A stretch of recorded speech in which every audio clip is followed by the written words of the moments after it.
অবস্থায় ভারতীয় সেনাদের কিভাবে রুখে দেওয়া যায় সেটি সবচেয়ে বড় চ্যালেঞ্জ হয়ে দেখা দিয়েছে বিজেপির সামনে। জানা গেছে, ভারতকে শায়েস্তা করতে পাকিস্তানের সহায়তা নিচ্ছে বাংলাদেশ। বাংলাদেশ সেনাবাহিনীকে আন্তর্জাতিক মানের প্রশিক্ষণ দিতে বাংলাদেশে আসছে পাক সেনাবাহিনীর চৌকস একটি দল। তাছাড়া পাকিস্তানের সাথে বাংলাদেশের অস্ত্র চুক্তি থাকছেই। আর এই খবরে রাতের ঘুম উড়ে গেছে Narendra Modi. They will become desperate and desperate people will do desperate things that will not only harm Bangladesh কিন্তু তোমাদেরও অসুবিধা হবে, প্রত্যেকটা দেশেই ক্ষতি হবে। ভারত বাংলাদেশ দখলে আসলে কোন কোন দেশ এগিয়ে আসবে? ব্রহ্মপুত্রের উজানে সর্ববৃহৎ বাঁধ নির্মাণ করবে চীন। নাকে ক্ষত দিয়ে বাংলাদেশিদের কাছে ক্ষমা চাইছে ব্যবসায়ীরা। সেই ভারতকে এই নরেন্দ্র মোদী নামক এই গুজরাটের এই কসাই ভারতকে কোথায় নিয়ে গেছে? ধর্মীয় কারণে মানুষকে পিটিয়ে মারা হচ্ছে। গরুর মাংস আছে না নাই তা জানার আগে তার বাড়িঘর আগুন দিয়ে জ্বালাই দেওয়া হলো। আমরা ভয় পাই না, আমরা বিশাল বীর পুরুষ, আপনারা আমাদেরকে বিশাল বীর পুরুষ, বাসের রোবট দিয়ে বাসের বন্দুক নিয়ে আসে, তারপরে আমরা বিতাড়িত করছি আর জঙ্গি পাঠায়, সন্ত্রাসবাদী পাঠায়। বিশাল বীর পুরুষ, ওই বাবা ভয় পাচ্ছি, ভয় পাচ্ছি। বিশাল বীর পুরুষ, বিশাল ভয় পাচ্ছি। হ্যাঁ, শেখ হাসিনা মামার বাড়ির আপনার শেখ হাসিনাকে দেব না, শেখ হাসিনাকে দেব না, শেখ হাসিনাকে ফেরত দেব না, শেখ হাসিনাকে ফেরত। কি করবেন? আজকে ভারতের গণমাধ্যমগুলো যে প্রত্যর্পণ চুক্তিতে শেখ হাসিনাকে কি ভারত ফেরত দেবে নাকি দেবে না, এই চুক্তি বাদ দিয়েও শেখ হাসিনাকে কি ভারত আদৌ ফেরত দেবে কিনা, সেই প্রশ্নটার খোলামেলা অ্যান্সার আজকে এই ভিডিওর মধ্যে থাকছে। এইমাত্র পাওয়া আসসালামু আলাইকুম দর্শক, নতুন একটা সংবাদে আপনাদের আবারও স্বাগতম। দর্শক, বর্তমান বাংলাদেশের যে রাজনৈতিক অবস্থা এবং যে প্রেক্ষাপট চলছে তারই আলোকে কয়েকটি ভিডিও নিয়ে আপনাদের সামনে হাজির হয়েছি। দর্শক, ভিডিও শুরুটা দেখে হয়তো বুঝতে পেরেছেন আজকের খবরটা কতটা গুরুত্বপূর্ণ হতে চলেছে। তাই যারা ভিডিওটি অন করেছেন তারা না টেনে পুরো ভিডিওটি দেখতে থাকুন, তাহলে মূল বিষয়টি বুঝতে পারবেন। দর্শক, আর যারা এখনও আমার চ্যানেলটি সাবস্ক্রাইব করেনি তারা দয়া করে চ্যানেলটি সাবস্ক্রাইব করুন। তো দর্শক, বেশি কথা আর বলবো না, চলুন ফিরে যাই আজকের নতুন খবরে, দেখি কি আছে আমাদের তাজা খবরে। চলুন। ভারতের সাথে বাংলাদেশের বৈরিতা বাড়ছেই। দুই দেশই কেউ কাউকে এক বিন্দু ছাড় দিতে নারাজ। বিষয়টি আজ করতে পেরেই ভারতীয় সেনারা সীমান্ত হত্যা বাড়িয়ে দিয়েছে কয়েক গুণ। এমত অবস্থায় ভারতীয় সেনাদের কিভাবে রুখে দেওয়া যায় সেটি সবচেয়ে বড় চ্যালেঞ্জ হয়ে দেখা দিয়েছে বিজেপির সামনে। জানা গেছে, ভারতকে শায়েস্তা করতে পাকিস্তানের সহায়তা নিচ্ছে বাংলাদেশ। বাংলাদেশ সেনাবাহিনীকে আন্তর্জাতিক মানের প্রশিক্ষণ দিতে বাংলাদেশে আসছে পাক সেনাবাহিনীর চৌকস একটি দল। তাছাড়া পাকিস্তানের সাথে বাংলাদেশের অস্ত্র চুক্তি থাকছেই। আর এই খবরে রাতের ঘুম উড়ে গেছে নরেন্দ্র মোদী। ঠিক কি উদ্দেশ্যে বাংলাদেশে আসছে পাক সেনারা, চলুন বিস্তারিত জেনে নেওয়া যাক। বাংলাদেশের সঙ্গে ভারতের সম্পর্কে চলছে টানাপড়েন। ভারতীয় মিডিয়ার অপপ্রচার সহ নানান ইস্যুতে সেই সম্পর্ক ক্রমশ খারাপ হচ্ছে। কড়া বার্তা যেমন ওপার থেকে আসছে, পাল্টা জবাব যাচ্ছে এপার থেকেও। সম্পর্ক উন্নয়নের কথা বলা হলেও থেমে নেই ভারত ও দেশটির মিডিয়ার অপপ্রচার। এবার তাদের মিডিয়ায় ফলাও করে প্রচার করা হচ্ছে পাক সেনার জন্য দরজা খুলে দিচ্ছে বাংলাদেশ। 5 দশকের বেশি সময় পর বাংলাদেশে ফিরছে পাকিস্তানের সেনা। আর এই খবরে ভারতীয় প্রতিরক্ষা বিশেষজ্ঞদের মধ্যে গভীর উদ্বেগ দেখা দিয়েছে। তাদের মতে এ পদক্ষেপ বাংলাদেশ ও ভারতের মধ্যকার কৌশলগত সম্পর্কের জন্য চ্যালেঞ্জ তৈরি করতে পারে। ভারতীয় সংবাদ মাধ্যম আনন্দবাজার পত্রিকা জানিয়েছে, বাংলাদেশের বর্তমান অন্তর্বর্তী সরকারের প্রধান উপদেষ্টা মোহাম্মদ ইউনুসের নেতৃত্বে পাকিস্তানের সঙ্গে সম্পর্ক উন্নয়নের প্রচেষ্টা চলছে। তার অংশ হিসেবেই রাওয়ালপিন্ডি সেনা সদরের কর্মকর্তাদের ঢাকায় প্রশিক্ষণ দেওয়ার আমন্ত্রণ জানানো হয়েছে। পাকিস্তানি সেনাবাহিনী ফেব্রুয়ারি 2025 থেকে ময়মনসিংহ সহ বিভিন্ন স্থানে বাংলাদেশ সেনাবাহিনীকে প্রশিক্ষণ দেবে। এই প্রশিক্ষণ পর্যায়ক্রমে বাংলাদেশের 10টি সামরিক কমান্ডে পরিচালিত হবে। ভারতের প্রতিরক্ষা বিশেষজ্ঞরা এই পদক্ষেপকে উত্তর পূর্ব ভারত বা 7 সিস্টার্সের নিরাপত্তার জন্য হুমকি হিসেবে দেখছেন। তারা শিলিগুড়ি করিডোরের মধ্যে কৌশলগত গুরুত্বপূর্ণ এলাকা নিয়ে উদ্বেগ প্রকাশ করেছেন। এছাড়া বাংলাদেশের সাম্প্রতিক সময়ে পাকিস্তান থেকে অস্ত্র ও গোলাবারুদ আমদানি বৃদ্ধি নিয়েও সন্দেহ প্রকাশ করেছেন ভারতীয় গোয়েন্দা কর্মকর্তারা। আনন্দবাজার জানিয়েছে, গত সেপ্টেম্বরে Bangladesh 40,000 round bullet, 2,000 tank shell এবং 40 টন বিস্ফোরক পাকিস্তান থেকে আমদানি করেছে। ভারতের মিডিয়ার দাবি, পাকিস্তান বরাবরই ভারতকে টার্গেট করে এগোয়। এবার বাংলাদেশকে ঢাল করে পাকিস্তান জঙ্গি নাশকতার ছক কষতে পারে বলে ধারণা তাদের। তারা বলছেন, পাকিস্তান এবং বাংলাদেশ যদি এক পথে হাঁটে তাহলে সীমান্তে বড় সমস্যা দেখা দিতে পারে। এই নিয়ে ভারতের সামরিক বিশেষজ্ঞ অশোক কুমার বলেন, বাংলাদেশের সঙ্গে পাকিস্তানের ঘনিষ্ঠতা বেড়ে চলেছে। এটা ভারতের কাছে চ্যালেঞ্জ হয়ে দাঁড়াচ্ছে। পাক গুপ্তচর সংস্থা ISI এতদিন গোপনে বাংলাদেশে কাজ করেছে, এবার তারা প্রকাশ্যে রাস্তায় নেমেছে। বিশ্লেষকদের একাংশের দাবি, 1971 সালের ঘটনার প্রতিশোধ নিতে চাইছে পাক সেনা। সে কারণে বাংলাদেশের মাটিতে কট্টরপন্থা এবং ভারত বিরোধিতার বীজ পুঁতে দিতে উঠে পড়ে লেগেছে ISI। এ ব্যাপারে চীনও তাদের সাহায্য করছে বলে মনে করা হচ্ছে। তবে ভেতরের খবর ফাঁস হওয়ায় বেজায় চটেছে বাংলাদেশ সেনাবাহিনী। আনন্দবাজার পত্রিকা বাংলাদেশ সরকারের কোনো বক্তব্য নেয়নি জানিয়ে বাংলাদেশের পক্ষ থেকে বলা হয়েছে, সাংবাদিকতার সঠিক রীতি অনুসরণ করার বিপরীতে উক্ত সংবাদপত্রটি প্রতিবেদন প্রকাশের পূর্বে বাংলাদেশের আন্তঃবাহিনী জনসংযোগ পরিদপ্তরের কোনো মন্তব্য বা ব্যাখ্যা গ্রহণ করেনি। এই প্রতিবেদনে নিরপেক্ষতা ও বিশ্বাসযোগ্যতা নিয়ে গুরুতর প্রশ্ন তোলে বাংলাদেশ। বাংলাদেশ সেনাবাহিনী তথ্যের স্বচ্ছতা এবং সঠিক তথ্য প্রচারিতকে প্রতিশ্রুতিবদ্ধ। গণমাধ্যমে কোনো প্রতিবেদন প্রকাশের পূর্বে নির্ভরযোগ্য সূত্র থেকে তথ্য যাচাই করতে বিনীতভাবে অনুরোধ করে বাংলাদেশের আন্তঃবাহিনীর জনসংযোগ পরিদপ্তর। এদিকে ভারতের সেভেন সিস্টার্স ভেঙে নতুন রাষ্ট্র তৈরি হওয়ার সম্ভাবনা দেখা দিয়েছে। বিষয়টি নিয়ে বাংলাদেশের প্রতি বেশ বেজার ভারত। সিস্টার্সের বিশেষ করে মণিপুরের বিদ্রোহীদের হাতে দেখা যাচ্ছে রকেট লঞ্চার, স্নাইপার, RM-60 ও M4 মতো আমেরিকান অ্যাসল্ট রাইফেল দেখা গেছে। যেখানে পুরো রাজ্য জুড়ে ইন্টারনেট বন্ধ, সেখানে এই বিদ্রোহীরা ব্যবহার করছে ইলন মাস্কের স্টারলিংকের ইন্টারনেট। আধুনিক আমেরিকান অস্ত্র ও স্যাটেলাইট ইন্টারনেট কোথায় পাচ্ছে বিদ্রোহীরা, তা নিয়ে ভারতীয় জনমতে দেখা দিয়েছে নানা আশঙ্কা। সেভেন সিস্টার্স নিয়ে খ্রিস্টান অধ্যুষিত রাষ্ট্র গড়ার যে গুঞ্জন ছিল, সেখানে বাড়তি হাওয়া দিচ্ছে এইসব তথ্য। ফলে প্রশ্ন উঠছে, পূর্ব তৈমুরের মতো তাহলে কি আরেকটি খ্রিস্টান অধ্যুষিত রাষ্ট্র তৈরি হওয়ার প্রক্রিয়া শুরু হয়ে গেছে?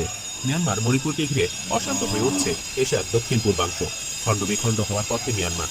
রাখাইনে নতুন রাষ্ট্র তৈরির ঘোষণা আসার সম্ভাবনা রয়েছে। এদিকে ভারতের সেভেন সিস্টার্সের মণিপুর রাজ্যেও অস্থিতিশীলতা ও ভাঙ্গনের সুর বিরাজ করছে। কিছুদিন আগে ভারত ভাঙ্গার ডাক দেন মিজোরামের মুখ্যমন্ত্রী লাল দোহমা। রয়টার্সের প্রতিবেদন অনুযায়ী উত্তাল মণিপুরের সাথে মিশছে মিয়ানমার থেকে আসা বিদ্রোহীরা। তাদের সাথে আছে রকেট লঞ্চার, স্নাইপার, RM-60 ও M4 মতো আমেরিকান অ্যাসল্ট রাইফেলের মতো অস্ত্র। মণিপুরের এমন ভাঙ্গনের পেছনে কাজ করছে নাকি যুক্তরাষ্ট্র। এক বছরের থেকে বেশি সময় ধরে উত্তাল ভারতের মণিপুর রাজ্য। কুকি ও মেইতের জনজাতিদের মধ্যে চলছে সংঘর্ষ। সরকারি হিসাব মতে মণিপুরে 2023 সালের মে মাস থেকে মৃত্যু হয়েছে 260 জনের। বাস্তুহারা 60,000-এর বেশি বাসিন্দা। পরিস্থিতি নিয়ন্ত্রণে প্রায় লাখখানিক সেনা নামিয়েছে মোদী সরকার। নভেম্বরে ভয়াবহ সহিংসতার পর নতুন করে 10,000 সহ ছোট এ রাজ্যে 67,000 সেনা মোতায়েন করা হয়েছে। তবে এতে তেমন লাভ হচ্ছে না। পরিস্থিতি বর্তমানে মোদী সরকারের নিয়ন্ত্রণের বাহিরে বলে মন্তব্য রাজনৈতিক বিশ্লেষকদের। রয়টার্সের কাছে নাম প্রকাশ না করে ভারতের আইন শৃঙ্খলা নিয়ন্ত্রণ কর্মকর্তারা জানিয়েছেন, পরিস্থিতি নিয়ন্ত্রণে আসা তো দূর, মিয়ানমার থেকে আসা বিদ্রোহীরা আসায় মণিপুরের পরিস্থিতি আরও খারাপ হচ্ছে। তবে মিয়ানমার থেকে আসা বিদ্রোহীদের নির্দিষ্ট সংখ্যার তথ্য ভারত সরকারের হাতে নেই বলেও জানা যায়। বিদ্রোহীদের কাছে এসব অস্ত্র ও ইন্টারনেট কিভাবে আসছে তা ভারত জুড়ে নতুন আলোচনা শুরু হয়েছে। মণিপুরের এই পরিস্থিতির পেছনে যুক্তরাষ্ট্রের হাত আছে কিনা তা নিয়ে দেখা দিচ্ছে জল্পনা কল্পনা। গত কয়েক বছর ধরে ভারতের পূর্বাংশে খ্রিস্টান রাষ্ট্র গঠনের গুঞ্জন শোনা যাচ্ছে। ভারতের ভাঙ্গন, নতুন খ্রিস্টান রাষ্ট্র গঠন ও এতে যুক্তরাষ্ট্রের জড়িত থাকার অভিযোগ কতটা সঠিক তা স্পষ্ট হয়ে আসছে দিনগুলোতে। এছাড়াও ভারতে মাথা ব্যথার আরও কারণ আছে। পাকিস্তানের সাথে বাংলাদেশের নতুন সম্পর্ক কোনো মতে মেনে নিতে পারছে না তারা। পাকিস্তান থেকে জল কেনেন। আপনাকে আবারও বলছি, আমি জয়দীপ বাবুর কাছে যাব। আপনারা আগে নিজের দেশ, নিজের চরকায় আরে আমাদের চরকা আমাদের দেশকে চেনায়। আমাদের চরকা ঘুরিয়ে দেশ স্বাধীন হয়েছে। আমাদের দেশের ওই চরকাটা যদি না ঘোরানো হতো, বাংলাদেশ তৈরি হতো না, ব্রিটিশরা পালাতো না। আপনারা নিজেদের চরকায় তেল দেন। শুনুন, সিরিয়াস টপিক।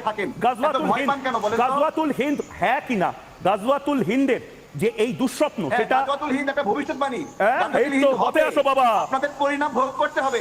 পরিণাম গাজওয়াতুল হিন্দের পরিণাম আপনারা হারবেন। কি হারবে? আমরা হারবো মানে কি? ভারত হারবে? ভারত হারবে না হিন্দুরা হারবে? ভারত না হিন্দু? ভালো করে বলুন। আপনাদের ঘুম হারাম। হ্যাঁ, ঘুম হারাম। আর কি কি হারাম? ঘুম হারাম হয়ে গেছে আপনাদের। কি হয়ে গেছে? শুনুন, আমাদের ঘুম হারাম হয়ে গেলে আমরা ঘুমের ওষুধ খেয়ে ঘুমিয়ে পড়ি। আপনাদের ঘুমের ওষুধ কেনারও টাকা নেই। বাংলাদেশের এই মুহূর্তে যে অবস্থা, আমাদের ঘুম হারাম হলে আমরা ঘুমের ওষুধ খেয়ে ঘুমিয়ে পড়ি। বাংলাদেশ এই মুহূর্তে ঘুমের ওষুধ কেনারও টাকা পায় না। আপনাদের রাজাকে পরাজিত করেছিল 17 জন। আমরা এরকমই, আমরা ভয় পাই না, আমরা বিশাল বীর পুরুষ। আপনারা আমাদেরকে বিশাল বীর পুরুষ বাসের রোবট নিয়ে, বাসের বন্দুক নিয়ে আসে। আমরা বিতাড়িত করেছি। আর জঙ্গি পাঠায়, সন্ত্রাসবাদী পাঠায়। বিশাল বীর পুরুষ। ওই বাবা, ভয় পাচ্ছি।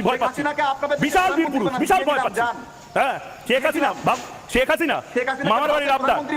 শেখ হাসিনাকে দেব না, শেখ হাসিনাকে দেব না, শেখ হাসিনাকে ফেরত দেব না, শেখ হাসিনাকে ফেরত। কি করবেন? শেখ হাসিনাকে ফেরত দেব না। আর আমি বলছি তো, শেখ হাসিনাকে ফেরত দেব না, যা ইচ্ছা করে। আরে দেব না ফেরত, আমরা আসছেন ঝগড়া করতে।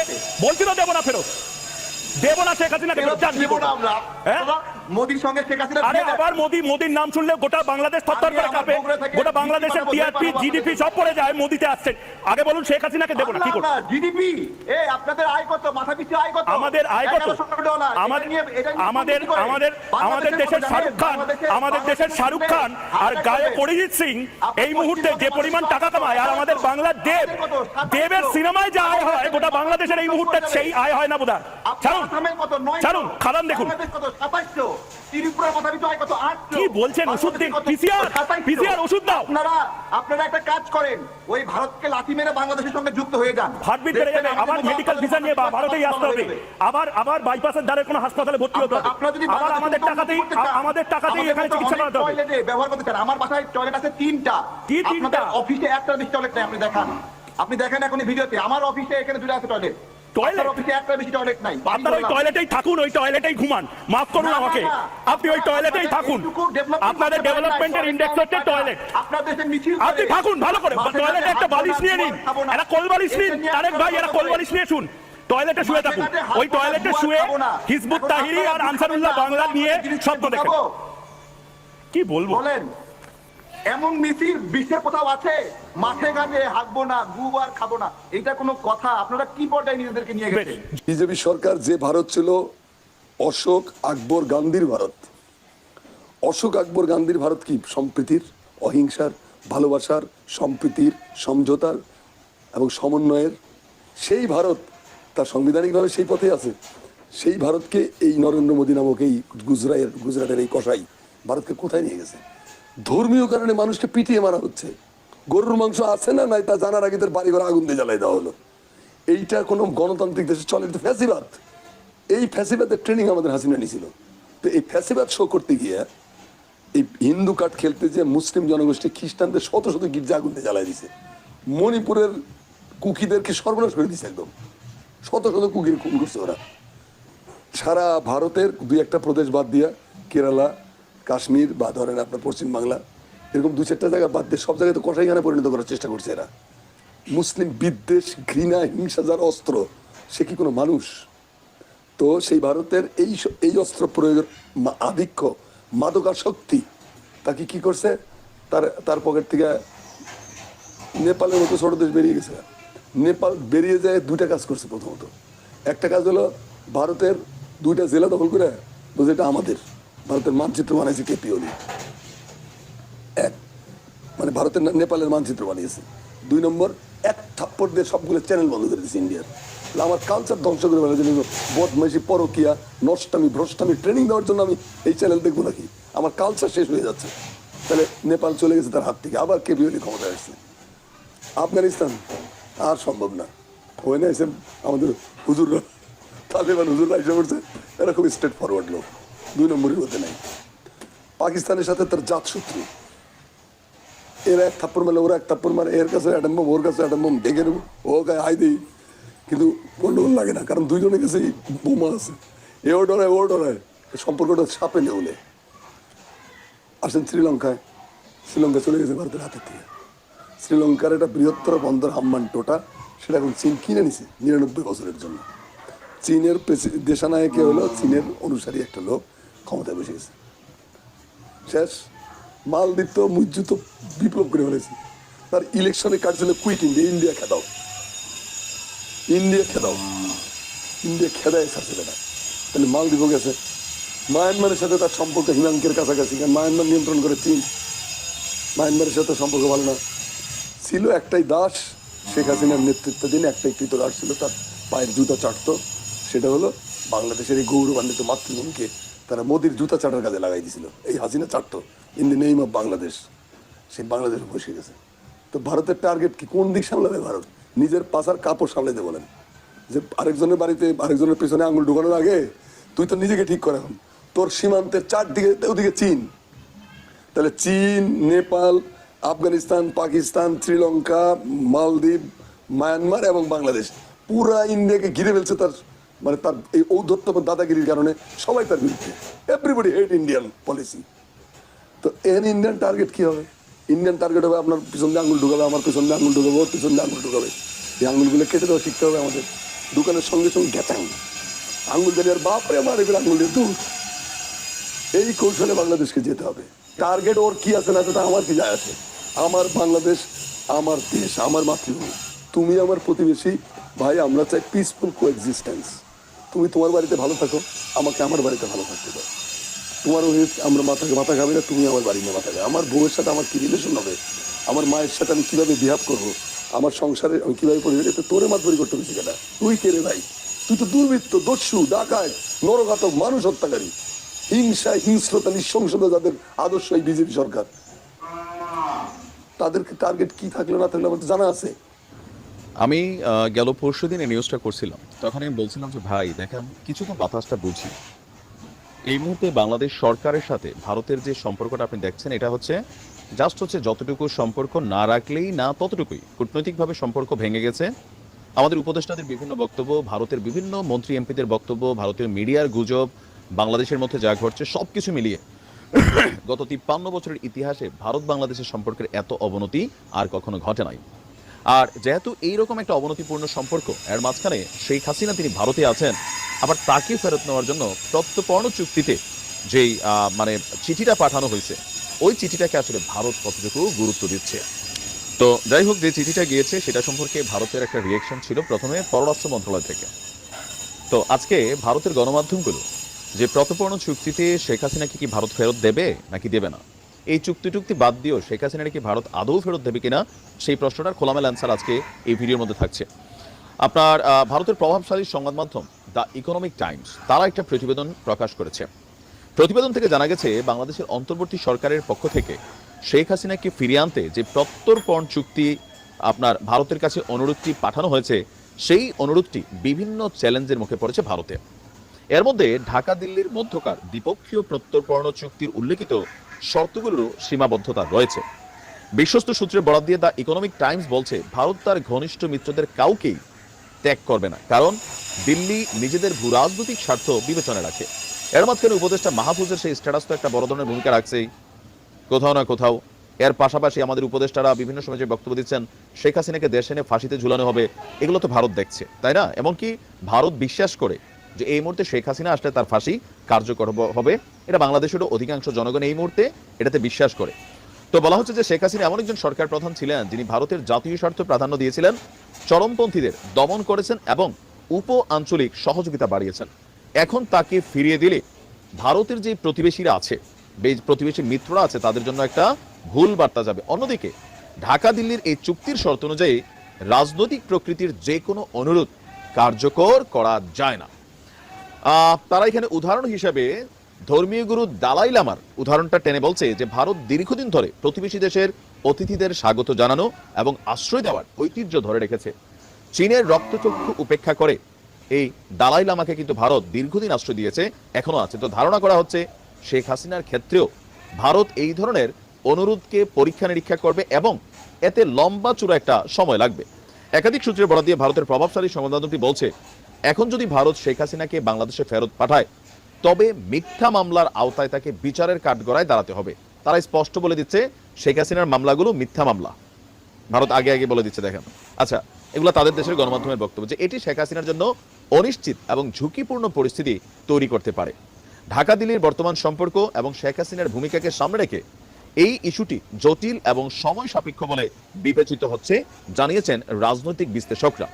তো সবকিছু থেকে এটা একদম স্পষ্ট বা ক্লিয়ার, এই চুক্তির আওতায় তো শেখ হাসিনাকে ফেরত দেবে না। তো এর বাইরে কি বাংলাদেশ ভারত থেকে শেখ হাসিনাকে ফিরিয়ে আনার সুযোগ আছে? ইন্টারপোলে তো শেখ হাসিনার নামই ওঠে নাই। আর বাকি আছে পররাষ্ট্র দপ্তর কর্তৃক ভূমিকা নেওয়া। তো আমাদের পররাষ্ট্র দপ্তরের যারা উপদেষ্টারা আছেন বা যারা দায়িত্বশীল আছেন, তারা বা তাদের সারায় বা তাদের বক্তব্য ভারত সরকারের কাছে কতটুকু গৃহীত হবে? কারণ এই যে সরকারটা আছে, অন্তর্বর্তী সরকার, এটা কোনো পলিটিক্যাল সরকার না। আর বিএনপির যারা নেতাকর্মীরা আছেন, তারা কিন্তু ভারতের সাথে কূটনৈতিক সম্পর্ক বাড়াতে আগ্রহী।